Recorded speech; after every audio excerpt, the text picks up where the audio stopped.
Hi everyone, this is Salma from Sudan. I would like to share with you my vision of the future of ICTs, the information and communication technologies. To work towards an effective ICT action plan, we need to address issues of regulations, whether the current ones are appropriate or not. What about good corporate citizenship? ICT stakeholders, if they happen not to share common interests, they definitely have to face common threats. And then critically thinking of the ITU's dominating role to sustain a win-win strategy for the different stakeholders, where the government and national regulatory bodies being addressed, vendors and operators being instructed and unboxed from just financial profit, and where end users being involved.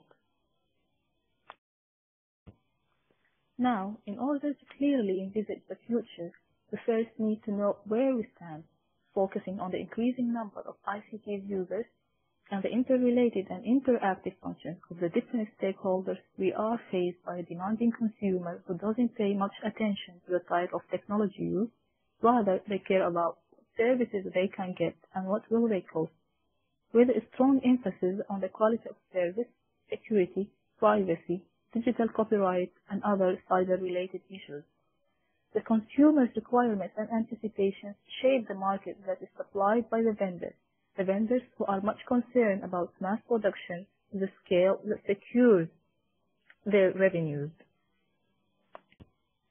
Again, the increasing number of vendors raises the issue of interoperability that operators and service providers are seeking desperately.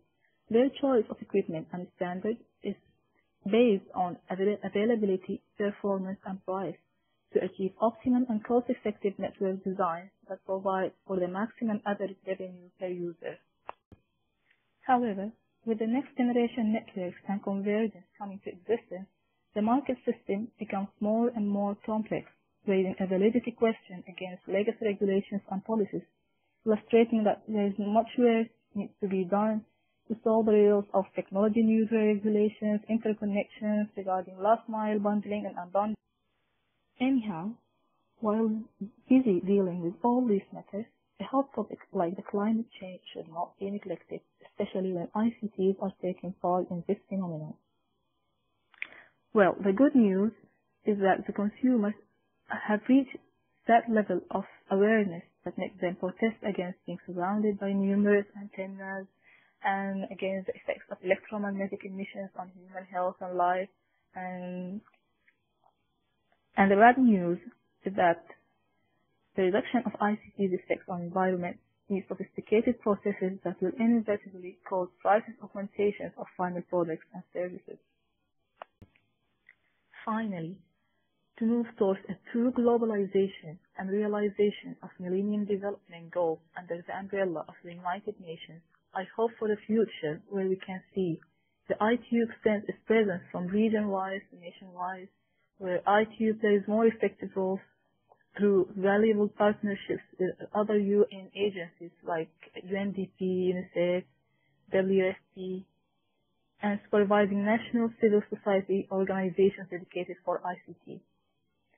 Also, ITU can conduct forums on regulations and policies in order to keep up with the evolutionary trends of the ICT, and ITU can extract ICT best practices in terms of regulations and policies by carrying out surveys and analyzing different indicators. This will prove very helpful, especially for the developing countries that lack the resources and the personnel and the finance essential for such activities, while not. Otherwise, the answer to the following question will not be 2015, at least for the developing and the least developed countries. Thank you for your attention.